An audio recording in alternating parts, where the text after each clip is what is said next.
Welcome back to Fox 43 AM Live. In this week's edition of Ask Your Local Electrician, Brandon Hogan with Electrical Specialist answers your questions about the electrical codes that matter in your home. Take a look. Hey everybody, welcome to this episode of Ask Your Electrician. Today we're going to be talking about the new 2023 code changes in this big guy.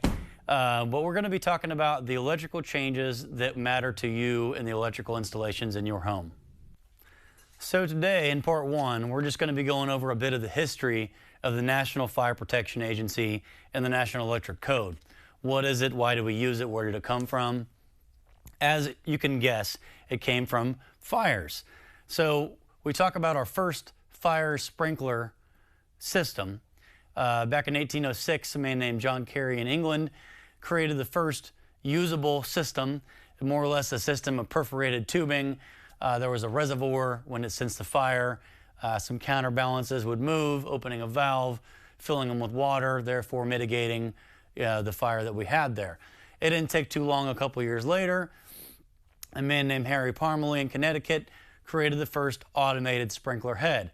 He was a piano maker, had a piano factory, so he was just trying to protect his pianos.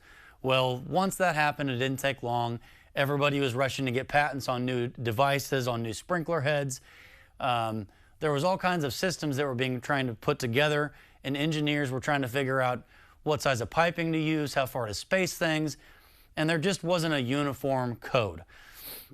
So in 1895, they get together in Boston with some engineers, some tradespeople, some insurance companies, and they discuss what can be done to have all these different manufactured parts put together safely. What ended up coming of it was the National Fire Protection Agency. Then a couple years later, in 1897, due to the fact that homes were starting to be wired, same thing, there was different manufacturers, different parts. They realized the same idea needed to be made, so they got together this time in New York and created the National Electrical Code. So we talk about accountability. Who holds us accountable when you or I install electrical components in a house? That would be what they call the AHJ, or the Authority Having Jurisdiction. In our local area, that would be our city inspectors. So once a year we get together with them, all licensed electricians in the area.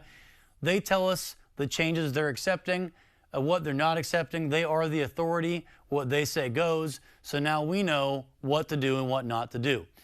So being that the National Electric Code is the minimum life safety requirements, so when we talk about things being legal or illegal, we really revert back to the National Electric Code and say, this is the minimum of life safety with electrical and fires. So if something is illegal, it's a life or fire hazard. If something is legal, it's as safe as we can make it. It's really that simple. Ask Your Local Electrician is sponsored by Electrical Specialist.